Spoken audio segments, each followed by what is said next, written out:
Jeff, I know you played what we call the Chief Energizer role with real gusto at IMA over the years. Tell us about that role and how you approach it. Well, thanks, Doug. Approaching it with gusto is something that I think all CEOs need to consider because one thing you find is that there's so many ups and downs in the business cycle, and you really do need to keep your energy going, and all the folks that are watching and following and working with you and the whole stakeholder group that comprises being a CEO of an association, whether it's national or global. And so when I think about the Chief Energizer role, as I was preparing for this, I do what all good CEOs do. They Google it. And when with some tongue-in-cheek, but when I saw the Energizer, what comes up, the Energizer Bunny, which is kind of a very frenetic, exciting but a little bit frenetic. You see, of course, Energizer batteries, and you think about, once you insert that new battery or that new current, it's kind of continuous. And one thing that I found in business, both at AT&T and now at the Institute of Management Accountants, is that Energizer role, that role of inspirer and excitement, and all those things, it really needs to be a continuous role because business cycles come and go, results come and go, the challenges of business are always there, and so that Chief Energizer role is one where you need to kind of keep that current going, but not only going at a continuous pace, but it needs to be an Energizer role that fits with the context of the situation.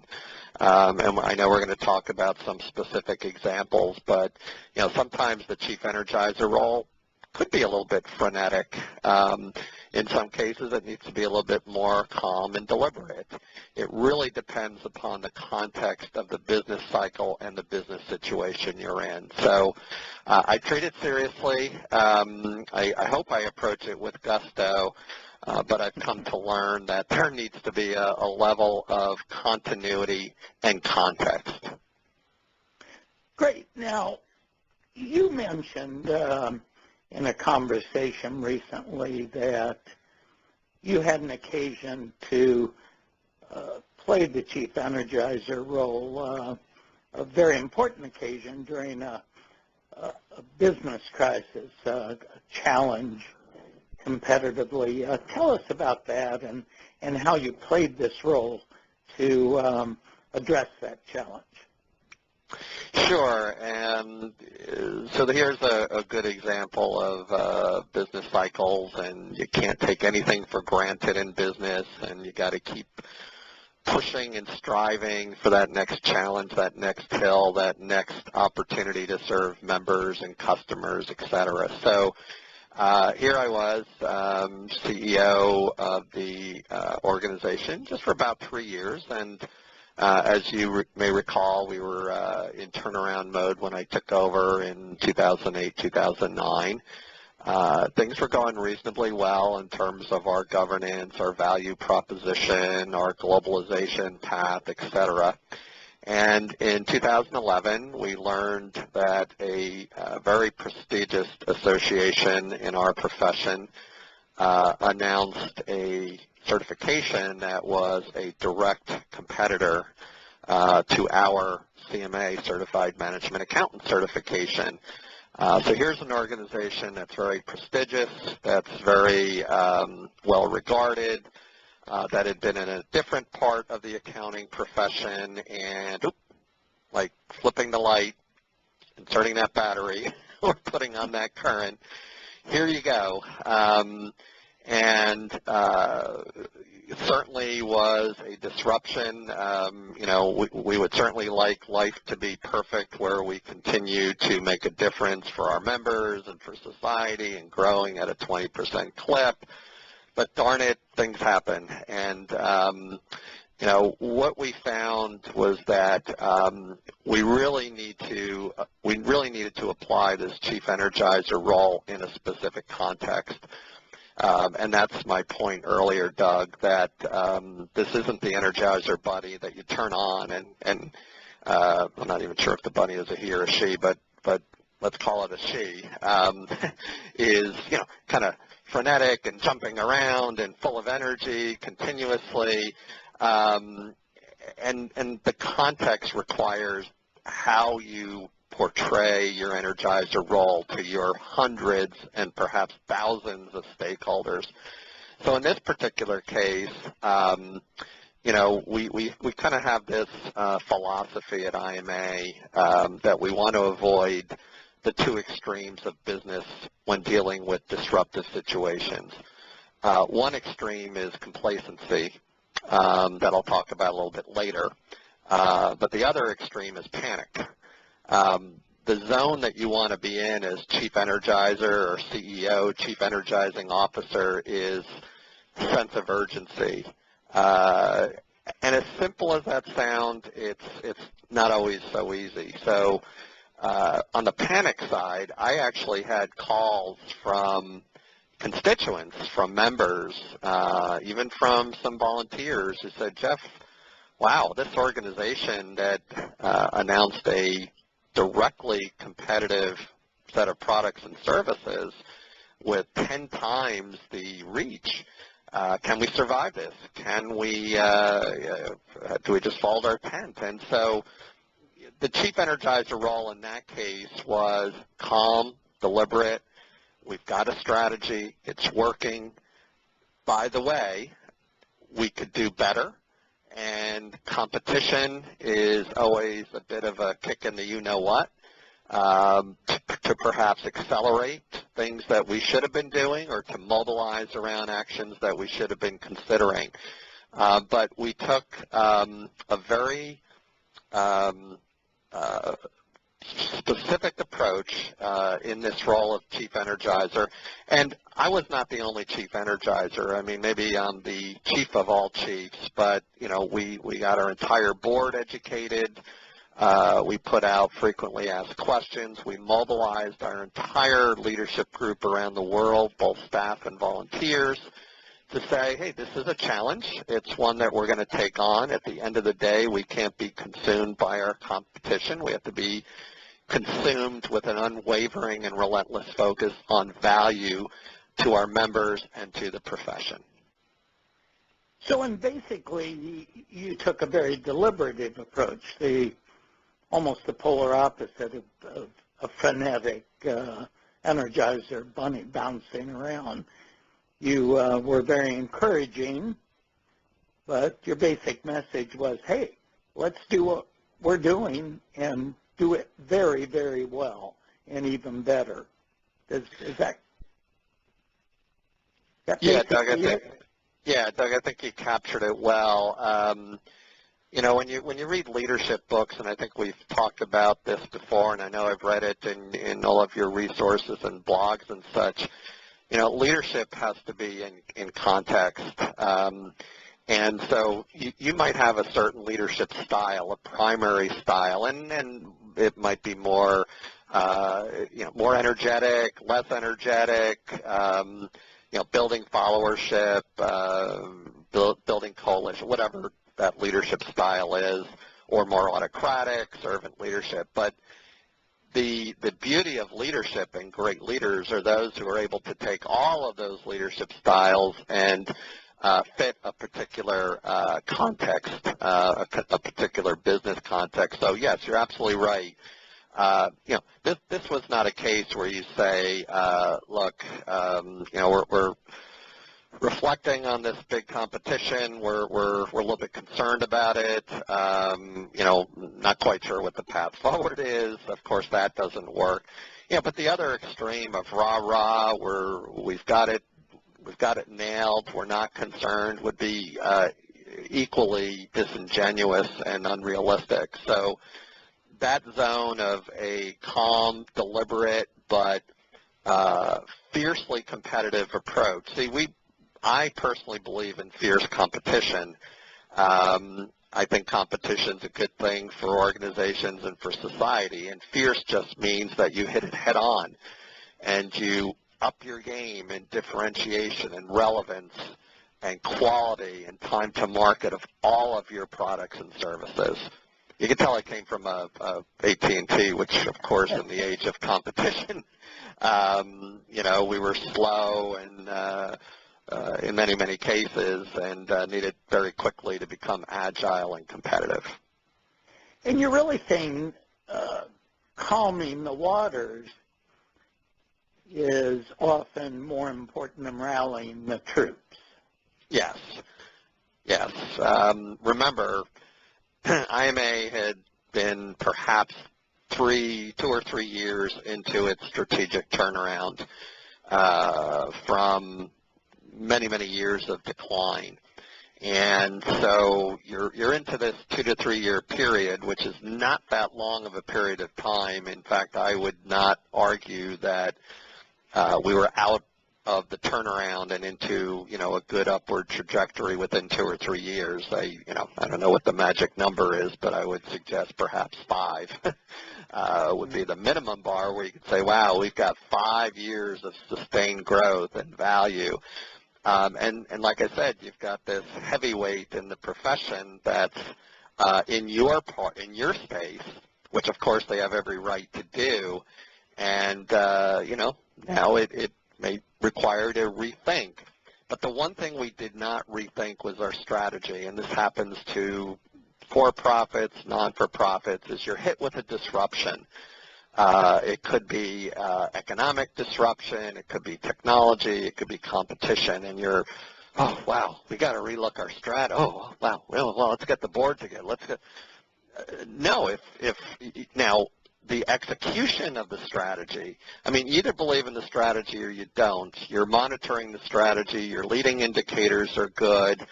It's working. And now you have to reflect in your environmental scanning and in your tactics what you might want to consider doing differently to reflect this competition or this disruption. Now, I'm assuming, given the fact that IMA is obviously flourishing as an association, that you really did weather this competitive challenge successfully. How long was that process? Well, the weathering is it's hard to define, because maybe you could argue we're always going to be weathering it. We're always going to be the smaller player. And actually, I like having that feeling of a sense of urgency, which falls short of panic and frenetic behavior. So, to a large extent, we certainly have been growing ever since that announcement, this competitive entry in 2011.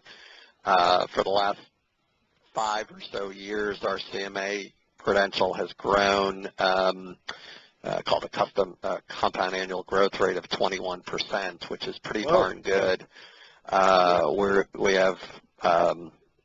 We serve CMAs around the world in 120 countries. So, the battle is not won, and it not even sure what winning means, other than we're making a difference to members, to their careers, to their lives, and to society. So we're doing well. We continue to monitor competition and find opportunities to partner with competition, which you need to do in a non-for-profit organization. You need to perhaps be a fierce competitor at some level, but also partner with organizations who are partners in the profession and serving the public interest.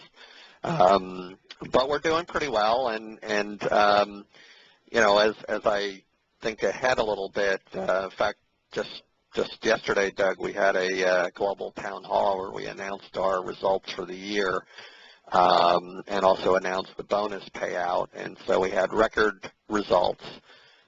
We just crossed 90,000 members globally. Congratulations.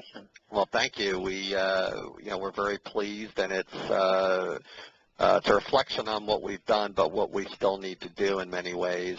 But therein lies the other extreme that we want to avoid, where the Chief Energizer role must be in context of the situation and the business cycle. We now want to avoid complacency. To your question, I would never, even if we have weathered the storm, I would never admit it. Good point. I shared with our board in a couple months ago a month ago, as we're closing out our year, and everybody reflects with pride and very celebratory, and we won the battle, and I'm like, no. We had a good year. We're going to have another good year, but we've got to keep our edge. We got to keep innovating. We got to keep relooking our governance structure and tweaking it where it may. We've got to keep going, keep expanding, keep thinking about value and service, because that complacency could be just as damaging as the other extreme of panic. And see, my role as Chief Energizer is to keep the energy going in these different contexts, so that we are always in that sort of sweet spot of continuous, unwavering, and relentless sense of urgency. Great. Now, in a nutshell, Jeff, what advice would you offer to your CEO colleagues around the country in the nonprofit sector relative to wearing this Chief Energizer hat? Kind of sum this up for us. Sure. Yeah, I mean, so one theme, of course, just to repeat it, I guess, for reinforcement is, the role takes on many looks and feel through the business cycle, through changing conditions. Situations change, context change, and it's really important that at some level the CEO be consistent and say, I am the Chief Energizer officer as long as I'm the CEO of the organization. So I've got to keep that energy, that inspiration, that movement going. But it does and can take on different forms, as we've talked about. It could be calm and deliberate. It could be, let's take that hill. It could be something in between. And don't be afraid to step out a little bit in terms of the context. It's good for your own leadership development. I mean, I've been CEO now. I can't believe it's 9 years at IMA.